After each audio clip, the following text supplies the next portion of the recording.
الحمد لله الذي فضل سيدنا ومولانا محمدا صلى الله تعالى عليه وسلم على العالمين جميعا وأقامه يوم القيامة للمذنبين المتلوثين الخطائين الهالكين شفيعا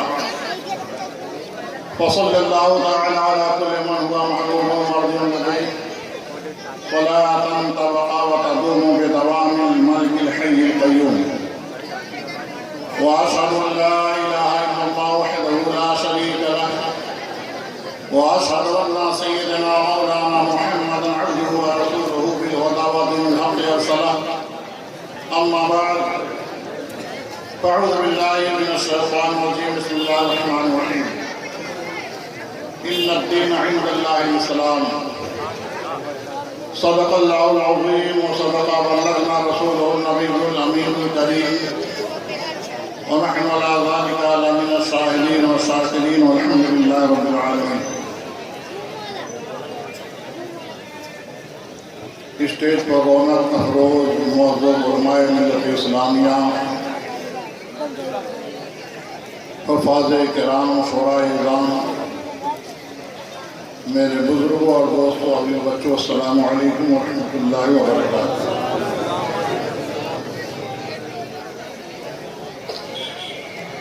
عزیزان ملت اسلامیہ، خطبہ مضمونہ کے بعد میں نے جس آیت کریمہ کی تلاوت کا شرف حاصل کیا، اس کے متعلق گزارش کرنے سے قبل اپنی اور ساری کائنات کے مرکز عقیدت، سارے عالم کے لیے رحمت،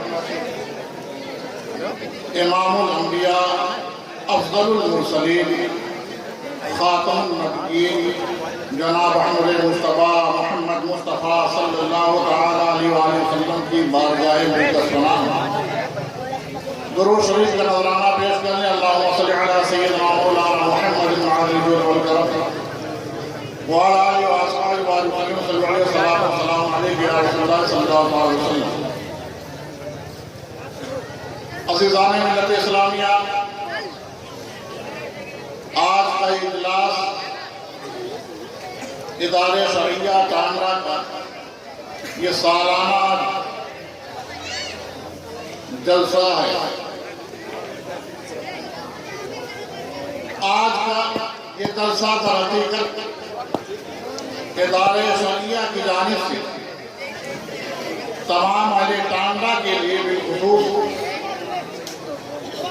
اور اس جلسے میں آئے ادارے شرعیہ نے سال بھر اہل ٹانڈا کے لیے جو خدمات کی ہیں اسے آج یہاں پیش کیا جائے گا. حضرات، یہ ایک دینی پروگرام ہے، دینی جلسہ ہے. یہاں پر جتنے حاضرین آئے ہیں انفرادی طور پر سب کو دعوت نہیں دی گئی ہے، اعلان ہوا ہے، اور یہ اللہ اس کے رسول کے ماننے والے، چاہنے والے اپنے ایمان، اپنے مذہب، اپنے ایمان کو تازہ کرنے کے لیے، اسلام کے احکامات کو سننے کے لیے یہاں پر حاضر آئے ہیں. ساری دنیا میں بہت سے مذاہب ہیں، بہت سے ادیان ہیں، بہت سے دھرم ہیں، لیکن ان تمام دھرموں میں جو اسلام مسلم قوم کو سب سے زیادہ ممتاز اور الگ ترک کرتا ہے، اس میں ایک انفرادی بات یہ پائی جاتی ہے، دنیا کے یہ واحد مذہب ہے کہ ایک خدا وحدہ لا شریک کی عبادت کا حکم ہے. دنیا میں جتنے بھی مذہب ہیں، چاہے وہ اہل کتاب ہو چاہے اہل کتاب نہ ہو، سب کے اندر اس طرح خلق ملک ہو گیا ہے کہ وحدہ لا شریک کی ذات کے علاوہ دوسروں کی عبادت کرنے لگے. بندے اور معبود کا جو رشتہ وہ ختم ہو گیا. صرف مذہب اسلام ہی جو بندے اور معبود کے رشتے کو استوار کرتا اور جوڑتا ہے. حضرات، مذہب اسلام ایک ایسا مذہب ہے کہ ابتدائے آفرینہ سے لے کر حضور صلی اللہ علیہ وسلم کے دنیا میں تشریف آوری تک جتنے بھی انبیاء کرام آئے اسی ایک مذہب اسی ایک دین کی تبلیغ و اشاعت کے لیے اور اللہ کے پیغام کو ہر زمانے میں پہنچانے کے لیے آئے. انبیاء کرام کا سلسلہ ختم ہو گیا. ہمارے آقا و مولا حضور تاجدار مدینہ صلی اللہ تعالی علیہ وسلم آخری نبی اور رسول ہے. یہ دنیا جب تک باقی رہے گی، انسان دنیا میں جب تک رہے گا اسے ہر دور میں ہر زمانے میں اسلام کی ضرورت پڑی اور پڑتی رہے گی. جب ہر جانب سے انسان مجبور ہو جاتا ہے تو اپنے دل کے اطمینان کے لیے، اپنے دل کی تسلی کے لیے، اپنے قلب کو سکون دینے کے لیے کسی ایسی بارگاہ میں حاضر. نعرے تکبیر، نعرے تکبیر، نعرے رسالت، نعرے رسالت. سیاح ایشیا و یورپ، مفکر اسلام، مفکر اسلام، مفکر اسلام، علماء اہل سنت.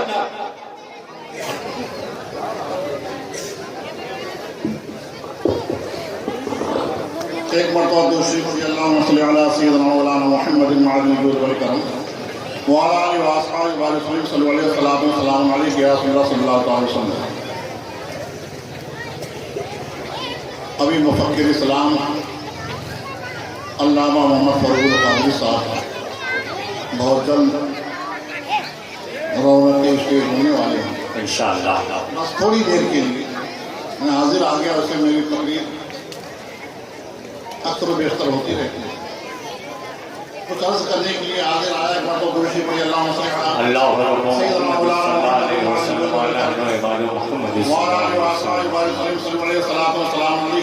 اللہ علیہ وسلم. تو میں عرض کر رہا تھا کہ انبیاء کرام اسی دین اسلام کی فروغ و اشاعت کے لیے، ترویج کے لیے اللہ کی جانب سے مبعوث ہوئے ہیں. حضور صلی اللہ علیہ وسلم آخری نبی اور رسول ہیں. آپ کے بعد نہ کوئی نبی آئے گا، نہ آ سکتا، نہ آیا. لیکن اسلام کو قیامت تک کے لیے باقی رکھا گیا. سبحان اللہ. اور اس زمانے سے لے کر چلتے اسدیاں گزرتے گئی آج تک اسلام میں کسی طرح کی کوئی تبدیلی، کوئی کمی، کوئی زیادتی نہ ہوئی نہ ہو. جس طرح اللہ کے رسول نے اسلام ہم تک پہنچایا، صحابہ تک پہنچایا، صحابہ نے تابعین تک، تابعین نے محدثین تک، محدثین نے فقہاء تک، علماء کرام اسی طرح اسی شکل و صورت کے ساتھ، اسی احکامات کے ساتھ آج تک اسلام پہنچا اور انشاءاللہ صبح قیامت تک اسی طرح رہے گا. لیکن کیا اتنی آسانی سے مذہب اسلام پہنچا؟ آج ہمارے اندر جو ایمان باقی ہے، آج ہم اسلام کے احکامات کو کچھ جانتے ہیں، آج ہمیں اللہ اور اس کے رسول کے بارے میں جو علم ہے، احکام شرعیہ پر ہم جو عمل کرتے ہیں، وہ یہی علماء ربانیین ہیں جو اس دور سے لے کر آج تک اور آج سے لے کر صبح قیامت تک دین کی خدمات صرف خلوص و للہیت کے ساتھ کرتے رہے، جس کی بنیاد پر آج ہمیں سب کچھ معلوم ہے. سبحان اللہ، سبحان اللہ. آج عالم ہمارے قوم کا یہ ہے،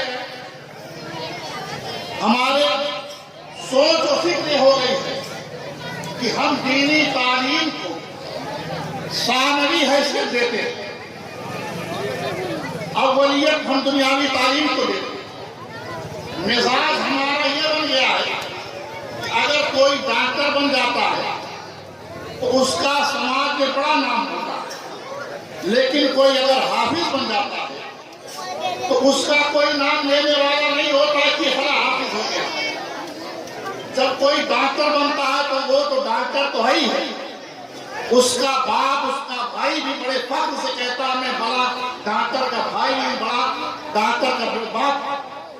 یہ فخر، یہ گھمنڈ، یہ غرور جو ہوتا ہے چند لوگوں کے درمیان ہوتا ہے، اور یہ جب اور حالات پر یہ سے آتے ہیں کہ اسی ڈاکٹر کا باپ اسی ڈاکٹر کا نام لینے سے کتراتا ہے۔ کبھی ایسے حالات پیدا ہو جاتے ہیں ڈاکٹر کا بھائی اگر اس کے سامنے تذکرہ کر دیا جائے کہ یہ تمہارا ڈاکٹر بھائی ہے تو اس کا نام دینے پر گالیاں رکھتا نظر آتا ہے۔ یہ دنیا میں ہوتا ہے۔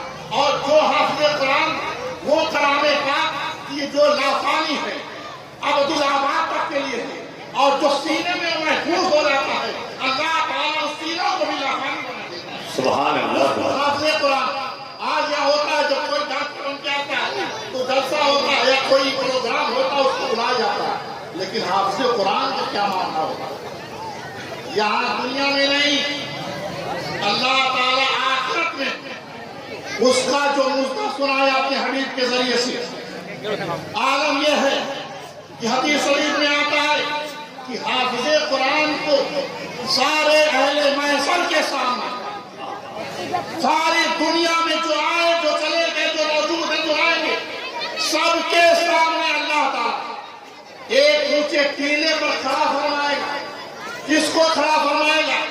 جس کا بیٹا حافظ قرآن ہوا، جس کا بیٹا حافظ قرآن ہوا اس کے باپ کو بلائے گا ساری دنیا کے سامنے، سارے اہل محشر کے سامنے اللہ تبارک و تعالیٰ ان کو اعزاز بخشے گا، ان کی حوصلہ افزائی فرمائے گا، ان کے سر پر تاج پہنائے گا، ایسا تاج پہنائے گا کہ دنیا کے چاند و سورج کی روشنی مار پا جائے گا۔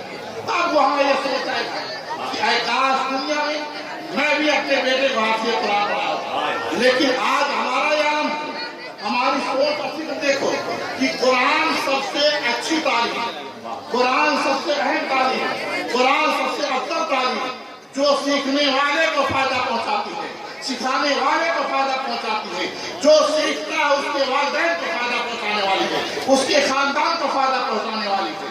اس تعلیم کا عالم یہ ہے کہ ہم اگر اپنے بچے کو اسکول اور کالج میں بھیجتے ہیں، ہماری سوچ یہ بن گئی ہے تو ہم اعلیٰ اسکول میں بھیجیں گے جہاں 1000 سے لے کر 10,000 روپے مہینے تک اس کی فیس دینا پڑے، اور حالم یہ ہوگا کہ اسی بچے کو میں مشاہدے کی بنیاد پر بتا رہا ہوں، ایک بچہ اسکول بھی جاتا ہے تھوڑی دیر کے لیے مکتب میں مدرسہ بھی پڑھنے چلا جاتا ہے، ایک دو اسی بچے کے ماں باپ ایک ہی ہیں، لیکن سوچ کا فرق یہ بتا رہا ہوں آج ہماری قوم کا لیا ہے کہ سوچ یہ ہو گئی ہے وہ بچہ جب اسکول جاتا ہے تو بچے کے والدین اس کو تیار کرتے ہیں، اس کو نہلاتے ہیں، اس کا میک اپ کرتے ہیں، اچھا لباس پہناتے ہیں، اس کے بعد انہیں پکڑ کر بس اسٹینڈ تک لے جائیں گے، بس میں سوار کرائیں گے، واپس آئے گا تو بس اسٹینڈ پر پہلے سے کھڑے رہیں گے، وہاں سے لے کر آئیں گے اور اس کے بعد ہوم ورک کرائیں گے، اور ہفتے میں نہیں مہینے میں جا کے اسکول میں بلایا جائے گا، ان کے اوپر ڈانٹ بھی پڑتی ہے، ان کی فیس بھی اسے لی جاتی ہے اور طرح طرح کے بوجھ ڈال جاتے ہیں، لیکن وہی بچہ مکتب میں جاتا ہے تو کس انداز سے جاتا ہے؟ دن بھر جو کپڑا پہن کر کھیلتا ہے، جو کپڑا پہن کر دن بھر کھیلتا ہے وہی کپڑا پہنے رہتا ہے، اور بہت سے بچے ایسے رہتے ہیں کہ ان کا منہ ہاتھ بھی نہیں کھلاتا۔ اس انداز سے ماں باپ بھیجتے ہیں وہ اس تعلیم کے لیے جو سب سے اعلیٰ، سب سے عارفہ، سب سے بہتر تعلیم ہے اس کی تعلیم کے لیے۔ ہماری سوچ اتنی نیچی ہو گئی ہے اسلام کے تعلق سے، دین اسلام کے تعلق سے، علم دین کے اعتبار سے، تو ہمیں اس سے فائدہ کس طرح ملے گا؟ یاد رکھو جب ہم کسی چیز سے فائدہ حاصل کرنا چاہتے ہیں جب اس کو اہمیت دیں گے تب وہ ہمیں بھی اہمیت دلائے گا، اور اگر ہم اس کو اہمیت نہیں دیں گے تو ہمیں اہمیت نہیں دلائے گا۔ آج دنیاوی تعلیم کو اہل دنیا اہمیت دیتے ہیں تو ساری دنیا اس کو اہمیت دیتی ہے، لیکن دین کی تعلیم کو ہم اہمیت نہیں دیتے ہیں، اس لیے دین ہمیں بے اہم کر دیا۔ ایک مرتبہ دوسرے پڑھیے اللہم صلی علیہ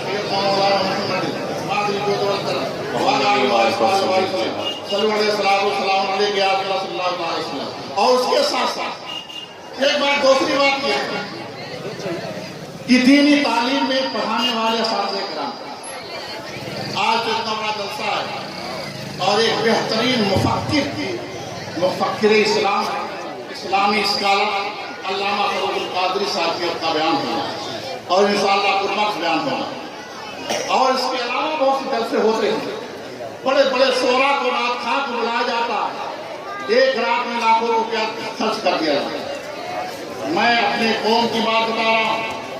ایک رات میں لاکھوں روپیہ خرچ کرنے کے بعد نتیجہ کچھ حاصل نہیں ہوتا.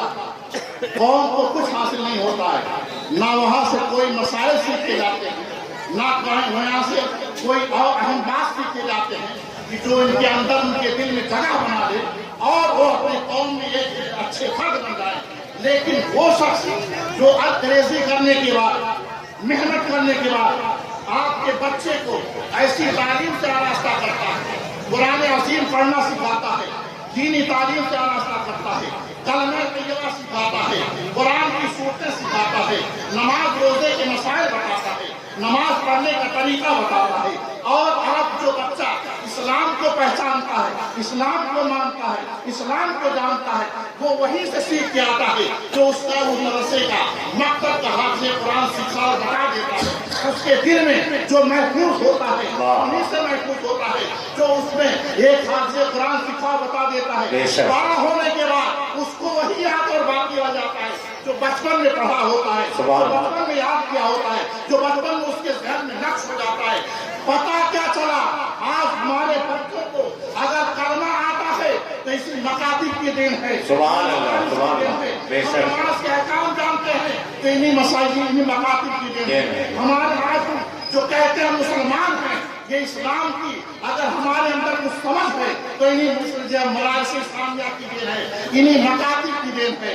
لیکن اس کے بعد ان کے ساتھ کیا سلوک ہوتا ہے. ایک رات میں ایک شاعر کو, وہ بھی نعت خواہ نہیں ہے, ایک اچھی آواز والا ہے, پتا کیا چلتا ہے نعت سب اچھی ہوتی ہے. نعت کہتے کسے ہے؟ نعت وہ ہے جو اللہ کے نبی صلی اللہ علیہ وسلم کی تعریف ہے. سبحان اللہ. پڑھا گئے نعت, چاہے آواز والا پڑھے یا غیر آواز والا پڑھے, جی, نثر میں پڑھے یا نثر میں پڑھے, اگر اللہ کے رسول صلی اللہ علیہ وسلم کے تعریفی کلمات ہیں ان کے لیے تو نعت بن جاتی ہے. سبحان اللہ. لیکن اگر کوئی اچھی آواز والا نہ پڑھے تو مجمع پسند نہیں کرتا اور کہتا ہے اچھی نعت نہیں پڑھا, مان اللہ, نعت کا پڑھنے والا اچھی پڑھتا ہے, یہ کہو کہ آواز اچھی نہیں ہے. اسی آواز کی بنیاد پر ایک ایک رات میں کچھ شعراء کو لاکھوں روپیہ دے دیا جاتا ہے. اس سے کیا فائدہ ہوا؟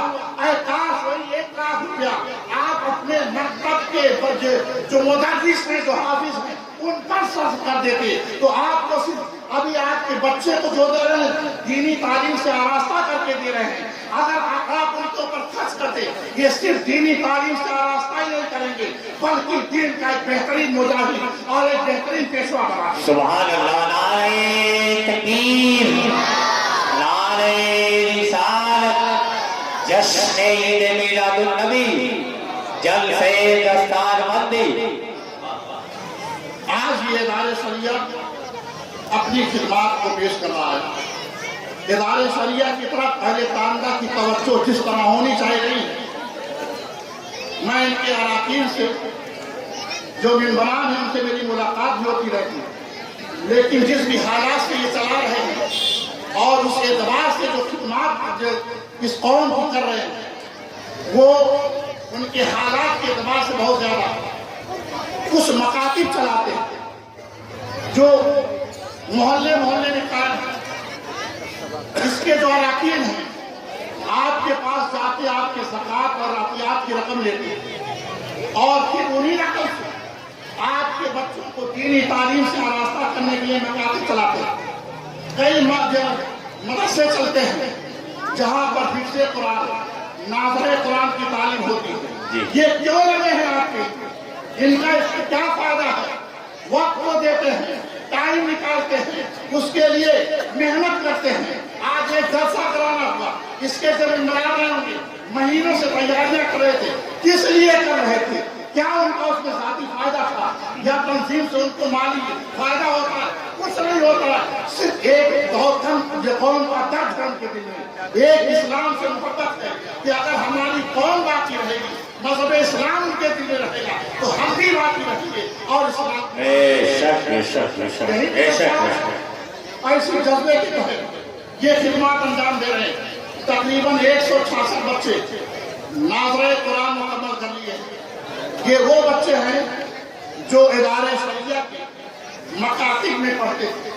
یہ 166 بچے قرآن کی ناظرِ قرآن سے آراستہ ہو گئے، وہ قرآن پڑھ لیے ہیں، ادارے فریہ لوگ کو اللہ کیا دے گا اللہ جانے، لیکن ظاہری طور پر ان کو کوئی مالی منفعت نہیں ہے، لیکن اس کا بچہ پڑھ لیا ہے، وہ قرآن جب تک پڑھتا رہے گا واہ واہ اس کے ماں باپ کو ثواب ملے گا کہ نہیں ملے ملے گا؟ گا بے شک ملے گا مرنے کے بعد اپنے ماں باپ کے نام مثال ثواب کرے گا کہ نہیں؟ بے شک جہاں ایک لفظ پڑھے گا وہاں اس کے باپ کی مغفرت ہو جائے گی۔ تو یہ آپ کے لیے، آپ کے بچے کو سنوار کے لیے آپ استغفار پیش کر دیا ہے۔ یہ کارنامہ کس کا ہے؟ ادارے شریعہ کا ہے۔ ادارے شریعہ صرف یہیں پر نہیں موجود تھے، بلکہ ادارے شریعہ بیواؤں کی خدمات بھی انجام دے رہا ہے۔ کچھ بیوائیں ایسی ہیں جن کا ماہانہ وظیفہ مقرر کیا ہے۔ آج دنیا میں اسلامی سلطنت قائم نہیں ہے۔ اسلامی سلطنت جو ہوتی تھی تو حاکم اسلام جو ہوتا تھا وہ بیواؤں، یتیموں اور علماء کی باقاعدہ وظیفے مقرر کیے رہتے تھے، لیکن آج پورے دنیا میں سلطنت اسلامیہ نہیں ہے۔ مسلم حکمران تو ضرور ہے لیکن اسلامی سلطنت نہیں ہے۔ تو نہ آج بیواؤں کی کوئی پرسان حال ہے، نہ یتیموں کا پرسان حال ہے۔ ادارے شریعہ تن علاقائی سطح پر ایک اپنے شہری پر لیکن ایک بڑا فریضہ انجام دے رہے ہیں کہ بیواؤں کو جو اپنی استطاعت کے مطابق ان کی پنشن مقرر کی ہے، یہ اس لیے تاکہ قوم کا فائدہ، قوم کے پیسے سے دوسرے قوموں کو فائدہ ہو۔ یہ بھی ان کا بڑا عظیم کارنامہ ہے۔ اور اس کے ساتھ ساتھ ادارے شریعہ میں کہ مرتبہ سے 5 بچے یا اس کے زائد بچے حافظ قرآن بننے کے لیے یہ ادارے شریعہ یہ تھوڑا مختصر کام ہے جو آپ لوگ آپ کے سامنے پیش کیا ہے۔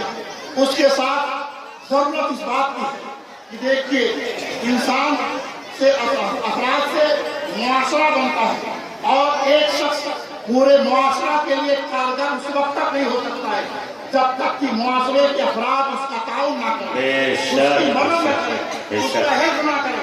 آج ضرورت اس بات کی ہے، پہلی بات تو اس دور میں اپنی جب پڑی ہے کوئی کسی کا پرسان حال نہیں، سب کے اوپر دنیا سے مسلط ہے، اپنے دنیا کے کام کاج میں اس طرح منمک ہے کہ دین کے لیے انہیں فرصت نہیں ہے۔ کتنا تو کر سکتے ہو جو دین کی راہ میں نکلے ہیں، جو دین کی خدمات کے لیے نکلے ہیں، اگر آپ ان کو وقت نہیں دے سکتے ہیں، کچھ نہیں کر سکتے ہیں تو ان کی حوصلہ افزائی کر سکتے ہیں، ان کو شوق کو دلا سکتے ہیں۔ اور اگر اللہ نے جس طرح آپ کو تعاون پیش کیجیے، جس طرح آپ کو دولت سے نوازا ہے، آپ اپنے اس کا کچھ حصہ اگر اس لیے سے کہ اپنی قوم کا کام ہو رہا ہے، مذہب